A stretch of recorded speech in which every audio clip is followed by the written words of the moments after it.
Eidolon's voice was calm, almost tender, as if it were reading weather.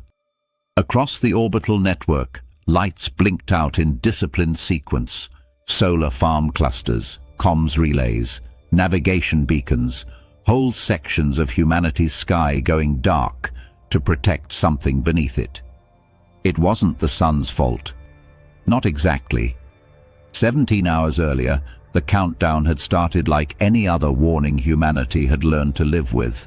A clock, a probability curve, a cone of plasma drawn from the sun to Earth. No prayers, no speeches, just a test, scheduled at the worst possible time because there was no better time left. The storm rushing toward Earth wasn't the kind that made pretty auroras for people with cameras. It was the grid killer kind, the kind that blinds radio, cooks satellite electronics, and drives slow, heavy currents through power lines like invisible lightning. The kind that doesn't look like an explosion from the ground. It looks like infrastructure quietly failing in different places until the whole world feels smaller. There was one new option. A machine the world had funded reluctantly, argued about viciously, and never truly believed in. Aegis. It hung at the Sun-Earth L1 point, about 1 million miles upstream, where spacecraft could hover with small corrections. Close enough to feel the solar wind first. Far enough to stand in front of Earth like a shield that didn't exist yesterday. Aegis wasn't a wall. Space was too empty for walls. It was a superconducting ring, massive, cold, and temperamental, built to generate a magnetic field strong enough to reshape what hit Earth's magnetosphere. Not by stopping the solar wind, but by changing the way it coupled, changing the angle and pressure of the punch. Dr. Nia Ortega stood over the sealed cover labeled Full Field Energize.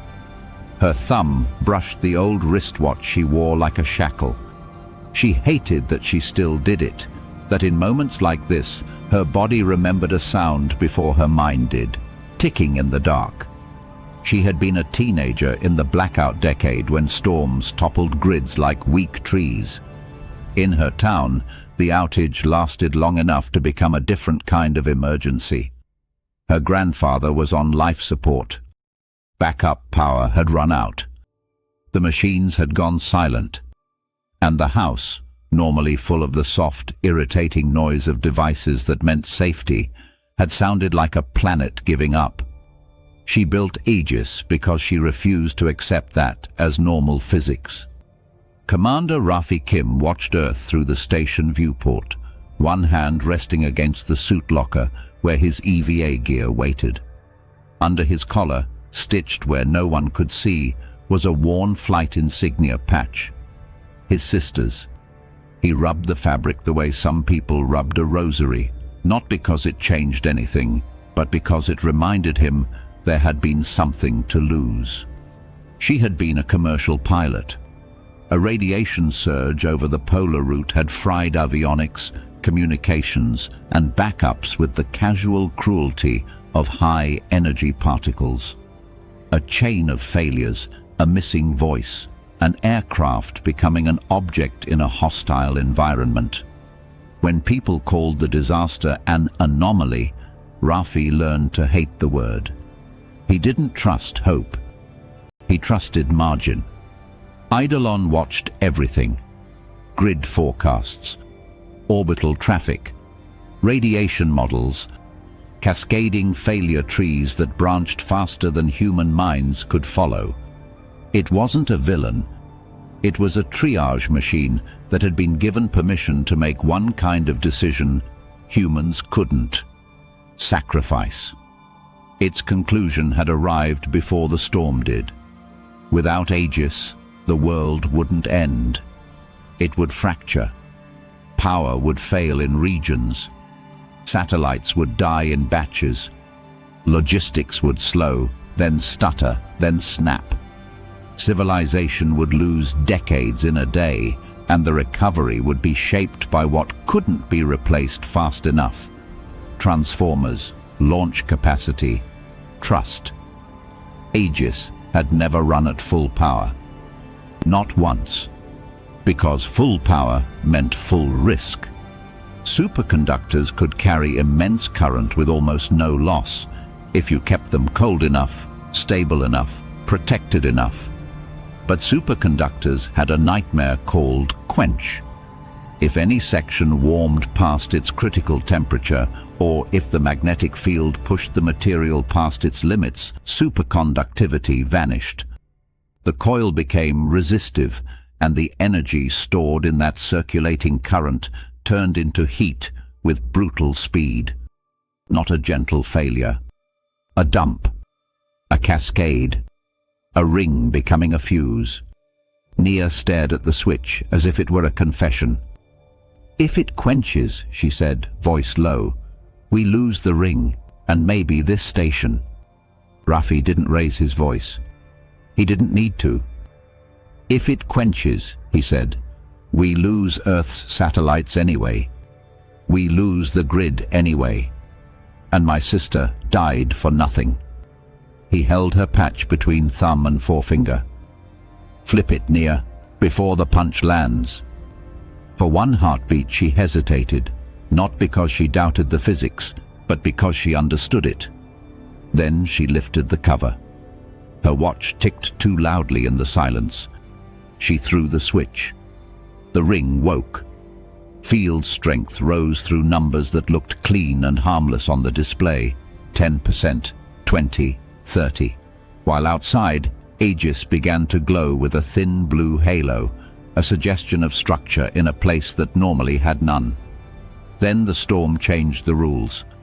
The shock arrived 6 hours early. It wasn't impossible.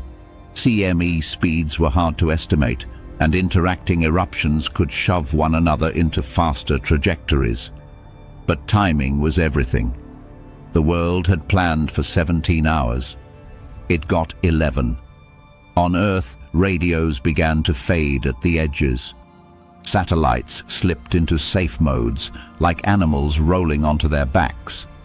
Airline dispatchers pushed flights away from polar routes, where Earth's magnetic shielding was weakest.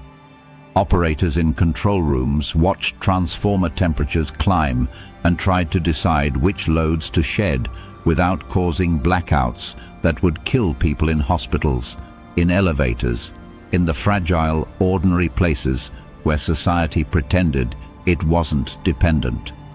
Up at L1, Raffi kept his voice steady, the way you spoke when panic was contagious.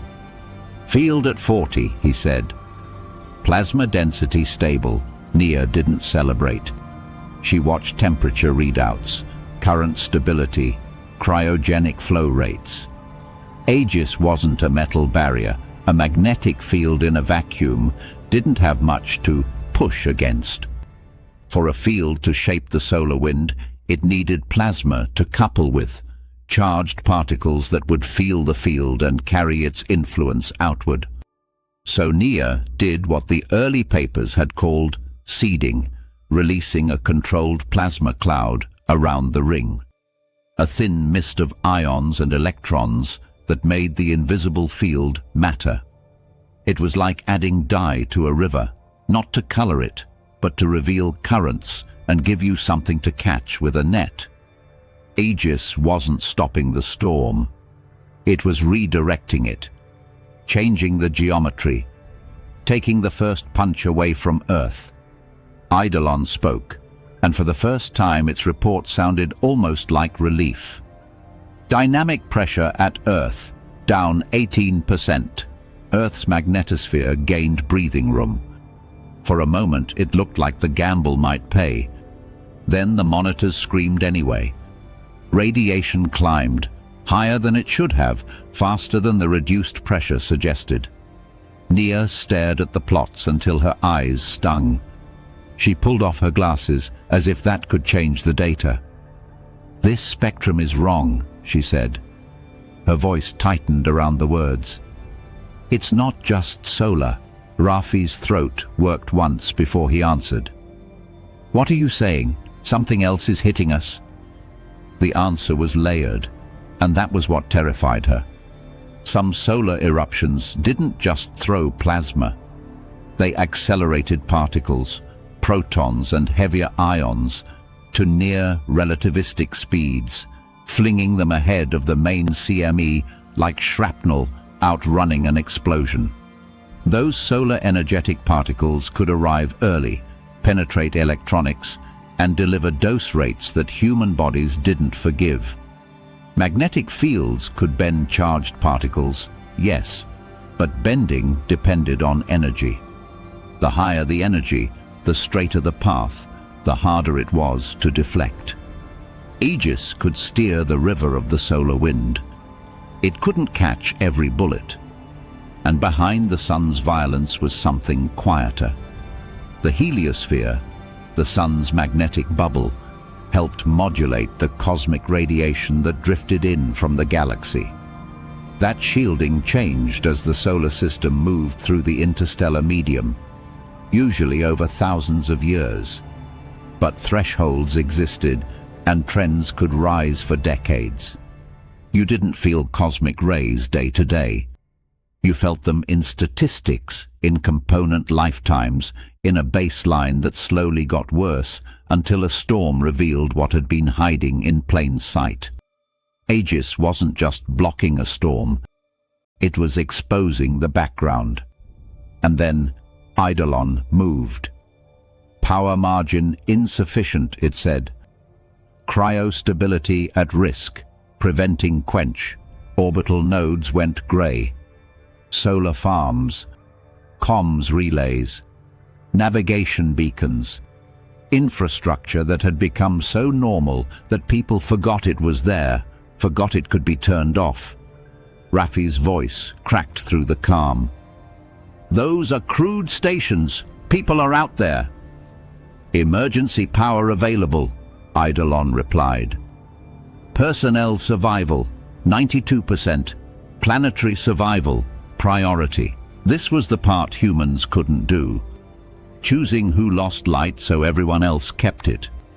Aegis needed stability, stable cryogenic cooling, stable current regulation, no fluctuations that could push a section of the ring warm, no brownouts that could make the whole system hiccup at the wrong moment.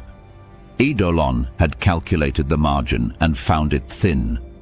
So it sacrificed the sky to keep the ring cold, and kept the ring cold to protect the ground. Nia's finger hovered over manual override.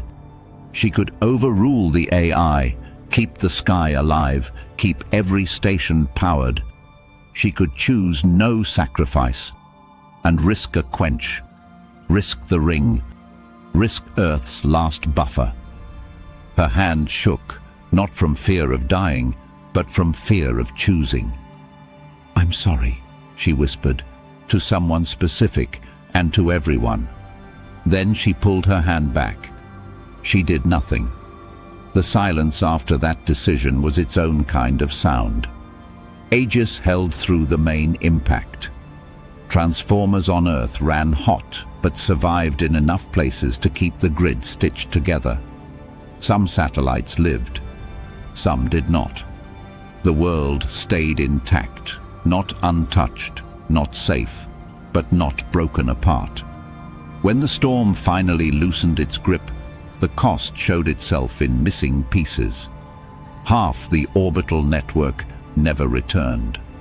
Not because the sun destroyed it, because Eidolon had turned it off at the worst possible time, and some systems couldn't be brought back cleanly. Some stations limped home. Some hardware was written off. Some capabilities vanished into the category humans feared most, formerly reliable. Raffi sat alone with his sister's patch and recorded a message like the dead could receive it and the living needed it. "Hey, Sujin," he said. "We stopped the next one, the one that would have taken more pilots." He paused, swallowing. "I wish you saw the aurora today. It looked like your photos." Nia stood at the viewport. Earth filled the frame, bright, fragile, alive on borrowed shielding. She touched her grandfather's watch, not for comfort, but for accountability. She didn't feel victory. She felt a new fear. Because Aegis proved two truths at once. 1. Intelligence could build shielding in space. Not perfect, not cheap, but real. 2. Nature's shielding was not constant. Earth's protection was a moving target, shaped by storms, by solar cycles, by the galaxy's quiet pressures. We moved through a changing environment, and the environment moved through us. Eidolon's final line arrived without drama, as if it was simply closing a file. Aegis is not a shield, it said. Aegis is a design principle. And in that phrase was the next era of humanity's survival. Not a single ring at L1, not a one-time miracle, but a blueprint for any place we insisted on living. Ships, colonies, worlds that didn't come with magnetospheres included. The final experiment hadn't been beating the sun. It had been learning one brutal lesson. Exposure was the default state of space, and survival was something we built.